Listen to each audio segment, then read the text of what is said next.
एक दिन हमारे कन्हैया मैया से बोले, अरे ओ मैया, हाँ मैया मैं तो गैया चराने जाऊंगा।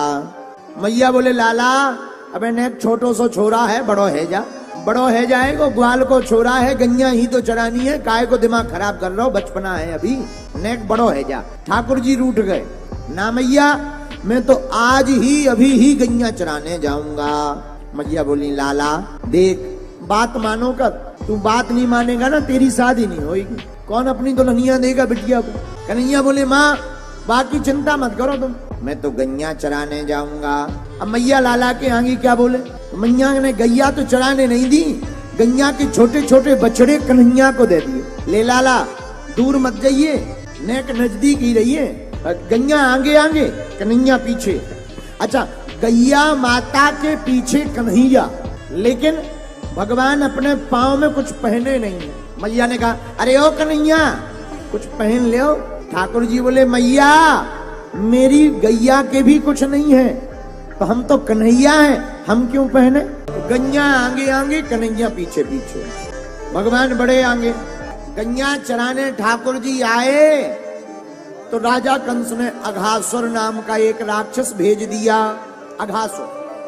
अघासुर अजगर का रूप धारण करके आया, भारी विशाल अजगर, इतना बड़ा अजगर बन गया कि मुंह नीचे, एक मुंह खोल के बैठ गया, दूसरा वाला मुंह का तालू ऊपर, एकदम ऊंचे।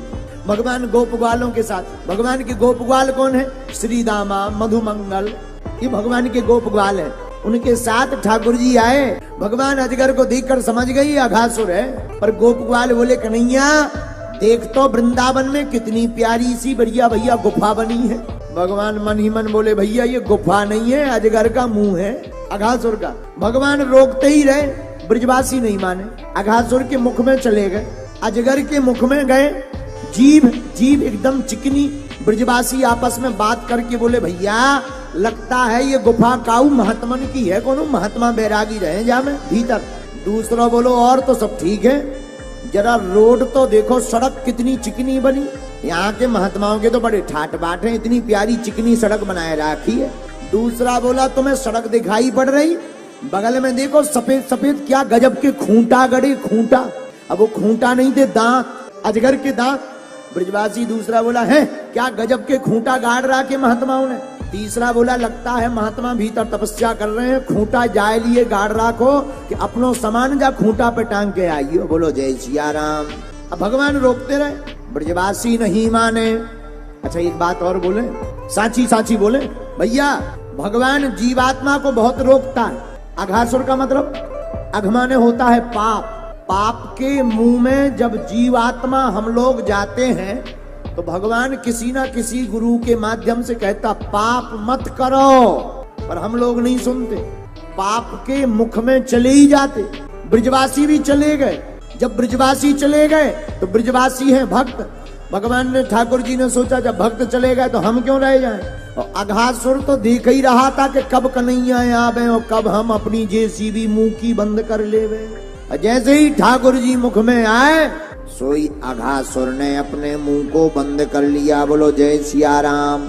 मुंह को बंद किया तो ब्रजवासी फड़फड़ाने लगे, कुछ दिखाई नहीं पड़ रहा, हैरान है साहब, कुछ भी दिखाई नहीं पड़ रहा, क्या किया जाए। श्वास रुकने लगी, ब्रजवासी मूर्छित हो गए। भगवान ने सोचा अब बहुत खेल हो गया, ऐसे तो ब्रजवासियों के साथ अहित हो जाएगा। भगवान ने अघासुर के मुख में ही अपना रूप बढ़ाना प्रारंभ कर दिया। इतना रूप बढ़ाया, इतना रूप बढ़ाया, अघासुर का ब्रह्मरंध्र फट गया, अघासुर का उद्धार हो गया। बोलो वृंदावन बिहारी लाल की। भगवान ब्रजवासियों को निकाल कर बाहर लाए। भगवान बोले, हमने रोका था कि मत जाओ। ब्रजवासी बोले, महाराज हमें तो लगा ये कोई गुफा है, बाद में पता लगा ये गुफा नहीं है, अजगर का मुंह है। भगवान बोले, दूर से देखने पर सबको ही बढ़िया लगता है, नजदीक से आने पर गुणों कर्म देखने पर ही पता लगता है कि कौन कितने गहरे पानी में है। बोलो जय सिया राम। रावण से किसी ने पूछा दुश्मन कहना कैसा होना चाहिए, तो रावण कहता है, भाई दुश्मन हो तो राम के जैसा। इसका प्रमाण क्या? राम रावण का युद्ध चल रहा था, राम रावण के युद्ध में राम जी धनुष बाण मार रहे थे, रावण भी अपने रथ पर बैठकर आया। नाम है रावण का दशानन, 10 सिर 20 भुजाएं, हाथ में भारी बाण लिए हुए, मुग्धर हाथ में लिए हुए राम जी से युद्ध करने आया। रावण तो रथ पर था, लेकिन राम जी जमीन पर पैदल, राम जी नीचे रावण ऊपर। किसी ने कहा कि युद्ध बिना रथ के नहीं हो पाएगा।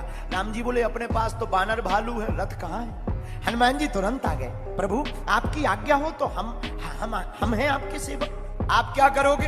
हनुमान जी बोले सरकार हमारे कंधे पर आप बैठ जाओ, हम विशाल शरीर कर लेंगे, रावण का रथ नीचे हो जाएगा, आप ऊपर हो जाएंगे। राम जी बोले हनुमान तुम अगर बाण रावण मारेगा और कहीं धोखे से तुम में लग गया, बोले सरकार एक काम करना, बीच बीच में जब गिरने लगो तो अपना हाथ हमारे माथ पे रख लेना, बालों से पकड़ लेना। राम जी बोले उससे क्या होगा। हनुमान जी हाथ जोड़ के बोले सरकार आपका हाथ अगर हमारे माथ पर रहेगा तो रावण जैसे हजारों रावण खड़े हो जाएं, कोई हमारा बाल बांका नहीं कर सकता। राम जी प्रसन्न हो गए और राम जी हनुमान जी के कंधे पर बैठे, दोनों तरफ से चरण डाल लिए, हनुमान जी ने चरण पकड़ लिए और विशाल काय सुनते ही भयों पर्वताकारा, अणमादिक सिद्धियों का प्रयोग किया। हनुमान जी बड़े हो गए और बड़े हो गए तो राम जी भी बड़े हो गए और खड़े हो गए। रावण सामने और रावण ने तीर मारा, प्रभु श्री राम ने तीर मारा, युद्ध होने लगा भयंकर।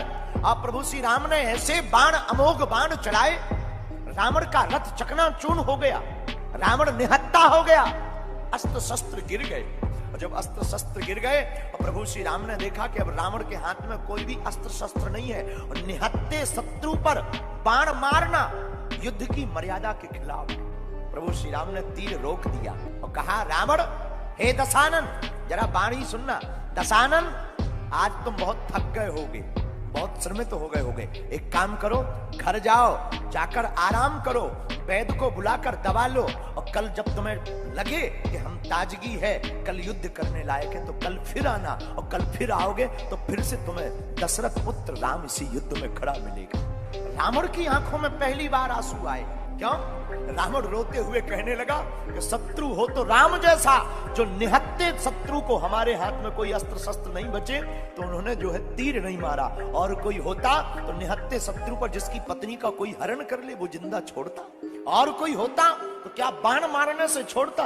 और धन्य है प्रभु श्री राम, निहत्ते रावण को देख करके बाण नहीं चलाया। मेरे पागलों, रामचरितमानस ऐसी है जिसमें भाई का संबंध क्या, पिता का संबंध क्या, शत्रु का संबंध क्या, ये केवल हम अपने धार्मिक ग्रंथों से ही सीख सकते हैं।